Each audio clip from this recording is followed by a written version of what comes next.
श्रोताओं नमस्कार। क्षेत्रीय समाचार एकांश के विशेष कार्यक्रम में मैं आपके साथ व्याख्या चंदोला। श्रोताओं, कोरोना के खिलाफ जंग जारी है। कोरोना संक्रमितों के मामलों में जहां उतार चढ़ाव देखा जा रहा है, वहीं कुछ राज्यों में कुछ समय से संक्रमितों की संख्या में बढ़ोतरी हुई है। श्रोताओं, खतरा अभी टला नहीं है। सभी से अपील है कि कोई भी कोताही न बरतें। जब तक जरूरी ना हो, घर से बाहर न निकलें और सभी एहतियाती उपायों का पालन करें और सुरक्षित रहें। मास्क लगाएं, 2 गज की सुरक्षित दूरी बनाए रखें, हाथ और चेहरा साफ रखें। वहीं देश में कोरोना के खिलाफ टीकाकरण अभियान जोरों पर है। स्वास्थ्य एवं परिवार कल्याण मंत्रालय के आंकड़ों के अनुसार 67 करोड़ 75 लाख से अधिक कोविड टीके लगाए जा चुके हैं। श्रोताओं को बता दें कि देश भर में 18 वर्ष से अधिक आयु वर्ग के लिए सरकारी केंद्रों में निःशुल्क कोविड टीकाकरण अभियान जारी है। युवाओं से आग्रह है कि वे टीका लगवाएं और अन्य लोगों को भी इसके लिए प्रोत्साहित करें। कोविड संबंधी जानकारी और मार्गदर्शन के लिए राष्ट्रीय हेल्पलाइन नंबर 011-2397-8046 और 1075 पर संपर्क करें। श्रोता प्रदेश हेल्पलाइन नंबर पर भी संपर्क कर सकते हैं। प्रदेश हेल्पलाइन नंबर है 0135-2722-100 और 0135-2724-506।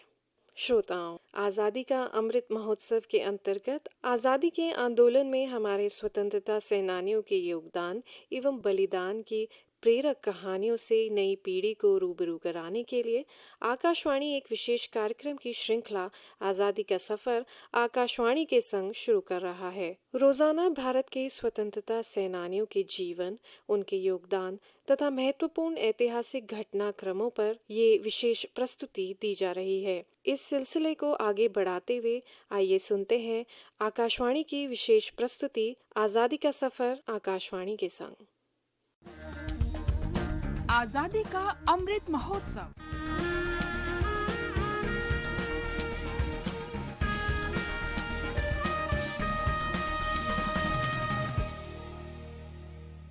आजादी का सफर आकाशवाणी के संग, एक राष्ट्र का जन्म।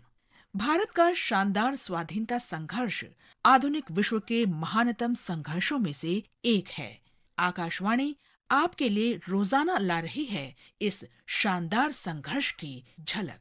आज की कड़ी में हम बात करेंगे जाने माने राष्ट्रवादी और ब्रिटिश आर्थिक नीतियों के आलोचक दादा भाई नौरोजी की।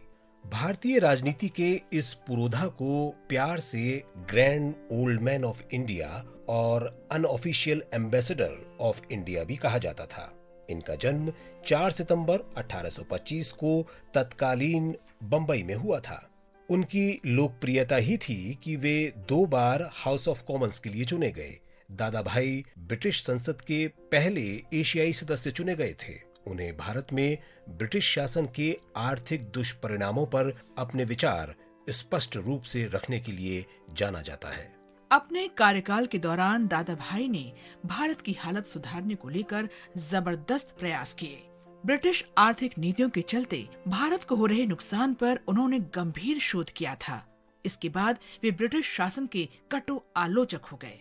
दादा भाई नौरोजी ने 1893 में यूनाइटेड किंगडम में हाउस ऑफ कॉमन्स को संबोधित किया था। आइए सुनते हैं भारत में कराधान के मुद्दे पर दिए गए इस भाषण के प्रतिपादित अंश। Never has there been a single farthing spent out of the British Exchequer, either for the acquirement of India or for the maintenance of it, or administration, or in any manner connected with India, whilst at the same time hundreds of millions of the wealth of India have been constantly poured into this country. Whether any country in the world could stand such drain as India is subjected to is utterly out of the question. If England itself, with all its wealth, was subjected to such a drain as India is subjected to, it would be reduced to extreme poverty before long. दादा भाई नौरोजी की हस्ती का अंदाजा इसी बात से लगाया जा सकता है कि उन्हें 1895 में भारतीय व्यय के लिए गठित शाही आयोग का सदस्य बनाया गया था।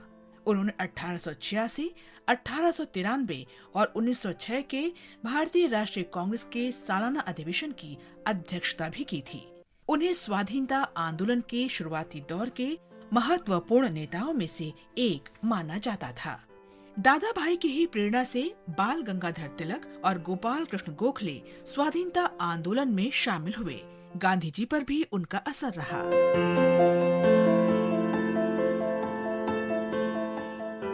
आज महान स्वाधीनता सेनानी और प्रसिद्ध विद्वान भूपेंद्र नाथ दत्त की भी जयंती है। इनका जन्म 4 सितंबर 1880 को कलकत्ता में हुआ था। भूपेंद्र नाथ दत्त विवेकानंद के भाई थे। वे ब्रह्म समाज के अनुयायी थे।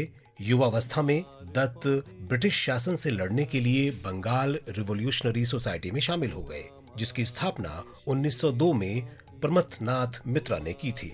1906 में वे बांग्ला पत्रिका जुगांतर के संपादक बने, जो बंगाल में रिवोल्यूशनरी पार्टी का मुखपत्र था।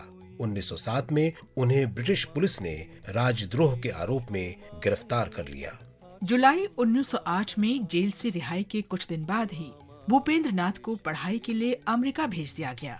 वहां जाकर दत्त भारतीय स्वाधीनता के लिए काम कर रही गदर पार्टी में शामिल हो गए। प्रथम विश्व युद्ध के दौरान वे जर्मनी चले गए और क्रांतिकारी गतिविधियों में सक्रिय हो गए। 1916 में वे बर्लिन में इंडियन इंडिपेंडेंस कमेटी के सचिव बने।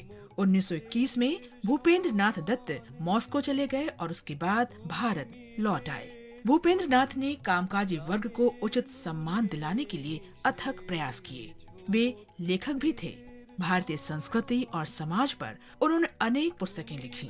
उन्होंने अपने बड़े भाई पर स्वामी विवेकानंद पैट्रियट प्रोफेट पुस्तक भी लिखी। तुम्हारोई श्यामल बरुण कोमल मूर्ति मर्मे गाथा ओ आमार देशेर माटी তোমার পরে ঠেকাই মাথা।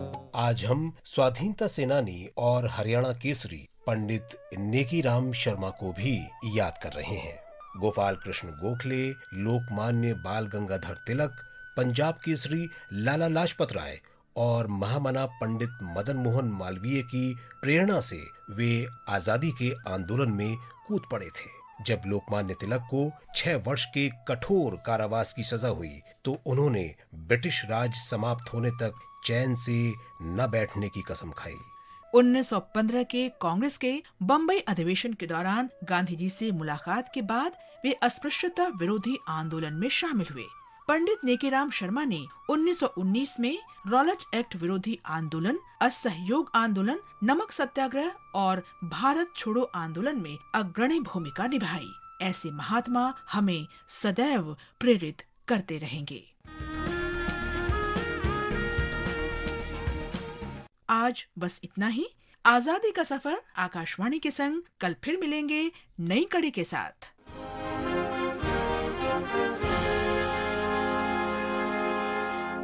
श्रोताओं, ये आप सुन रहे थे आज़ादी का अमृत महोत्सव के अंतर्गत आकाशवाणी की विशेष प्रस्तुति आज़ादी का सफ़र आकाशवाणी के संग। आज के कार्यक्रम में इतना ही। नमस्कार।